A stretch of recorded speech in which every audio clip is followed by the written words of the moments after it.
मेधा शुरू से ही पढ़ने में होशियार और मेधावी छात्रा थी। अच्छी पढ़ाई के बाद अच्छा कॉलेज सिलेक्शन और फिर बहुत अच्छी जॉब। तूने तो मेरा नाम रोशन कर दिया मेधा। अरे लेकिन ये जो काम करने का तरीका है ना, इसे बदल ले।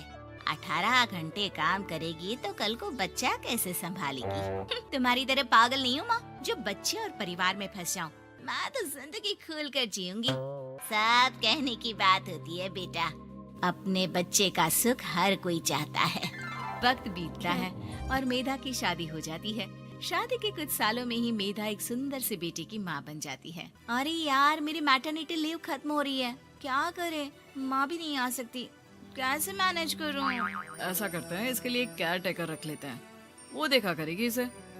मेधा को पति की बात जंच जाती है और वो केयर टेकर की तलाश शुरू कर देती है। एक दिन उन लोगों के घर एक महिला आती है जो दिखने में पढ़ी लिखी लगती है। जी, क्या काम है आपको? मैम, मेरा नाम स्नेहा है।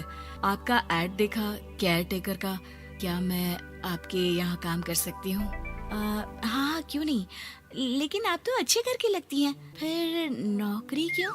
दरअसल मेरे ससुराल वालों ने मुझे घर से निकाल दिया क्योंकि मैं माँ नहीं बन सकती और माता पिता भी नहीं है इस दुनिया में। तो अरे अरे, कोई बात नहीं, तुम लक्ष्य को ही अपना बच्चा समझो और यहीं रहना, और किसी भी चीज की जरूरत हो ना तो बता देना। नेहा खुशी खुशी लक्ष्य को संभालने लगती है। रात को जब मेधा घर पर आती है, अरे क्या बात है स्नेहा, तुमने खाना नहीं खाया क्या?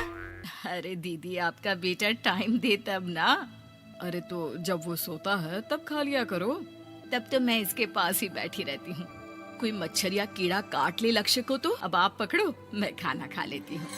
स्नेहा वहाँ से चली जाती है। बहुत ही अच्छे से ख्याल रख रही है ये लक्ष्य का। मेधा, इतना तो शायद तुम भी ध्यान नहीं देती। मेधा को पति की बात बुरी तो लगती है, लेकिन कुछ नहीं कहती। धीरे धीरे स्नेहा मेधा और उसके पति के साथ बाहर भी जाने लगी। सुनो, स्नेहा को भी बाजार ले चलते हैं, वो क्या है ना, लक्ष्य को देख लेगी जब तक मैं शॉपिंग कर लूंगी। हाँ चलो, वैसे मैं चाह रहा था कि लक्ष्य को लेकर हम दोनों ही चलते। क्या यार, तुम तो फ्री में इमोशनल हो जाते हो, कितना देख लेंगे हम दोनों मिलकर, ले चलो उसे। कार से निकलकर मेधा और लक्ष्य रोड क्रॉस कर रहे थे कि सामने से कार आ जाती है। मेधा का ध्यान नहीं होता, लेकिन स्नेहा तुरंत लक्ष्य को मेधा से छीन लेती है। मेधा गिर जाती है और कार मेधा को छूकर निकलती है, जिससे मेधा को खून आ जाता है। पति मेधा को हाथ देकर उठाता है। स्नेहा लक्ष्य को लेकर गले लगाई रहती है। थैंक्स स्नेहा, मैंने तो ध्यान ही नहीं दिया था कि कार आ रही है। स्नेहा का गुस्सा मालकिन पर टूट पड़ता है। अरे कैसी माँ है आप, अगर आज कुछ लक्ष्य को हो जाता तो मैं आपको कभी माफ नहीं करती। छोटा सा बच्चा है, उसे चोट लगती है तो पता है कितनी तकलीफ होती है। पति भी स्नेहा को देखने लगता है कि उसे क्या हो गया। मेधा को स्नेहा पर काफी गुस्सा आ जाता है। घर आकर कहती है, देखो स्नेहा, माना तुम लक्ष्य को बहुत प्यार करती हो, लेकिन वो मेरा बेटा है, मैं कभी जानबूझकर उसके साथ बुरा नहीं कर सकती, समझी? मुझे माफ कर दीजिए, मैं लक्ष्य को लेकर कुछ ज्यादा ही सेंसिटिव हो चुकी हूँ। मैं ध्यान रखूंगी कि आगे से ऐसा ना हो। मेधा का मन स्नेहा से अब हटने लगा था। एक शाम मेधा ऑफिस से घर आती है कि लक्ष्य उसे दिखाई नहीं देता और ना ही स्नेहा। वो स्नेहा के कमरे में जाती है जहाँ दोनों सो रहे होते हैं।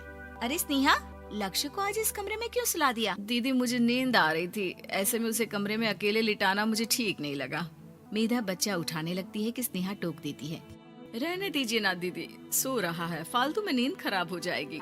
मेधा को गुस्सा आ जाता है और वो बच्चा उठाकर वहाँ से चली जाती है। अगले दिन मेधा स्नेहा को बुलाती है, साथ में एक और लड़की खड़ी होती है। स्नेहा, अब तुम अपना कुछ और देख लो, हम लोगों को नई केयर टेकर मिल गई है, तुम इस हफ्ते घर छोड़ देना। स्नेहा का मन लक्ष्य को छोड़ने का नहीं करता, लेकिन नौकरी तो नौकरी होती है ना। स्नेहा घर से चली जाती है। धीरे धीरे महीने और साल बीतते जाते हैं और लक्ष्य एक नौजवान लड़का हो जाता है। लक्ष्य, आज मुझे मंदिर जाना है, ले चलोगे?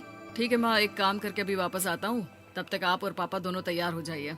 दोनों तैयार होकर बैठ जाते हैं, लेकिन लक्ष्य काफी देर तक नहीं आता। अरे मेधा, फोन तो करो लक्ष्य को, देखो क्या हो गया उसे। मेधा फोन करती है तो पता चलता है कि लक्ष्य का एक्सीडेंट हो गया है और वो सिटी अस्पताल में है। जल्दी चलिए, पता नहीं कैसा होगा मेरा बेटा। अरे चिंता ना करो, सब ठीक होगा, मैं अभी कार निकालता हूँ। दोनों मियाँ बीवी अस्पताल पहुँचते हैं, जहाँ वो लोग देखते हैं कि लक्ष्य बिस्तर पर पड़ा होता है।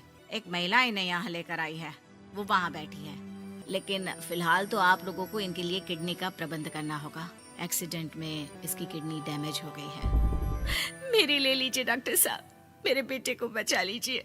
नहीं नहीं, आप माँ हैं, आपकी नहीं ले सकते, पिता की भी नहीं।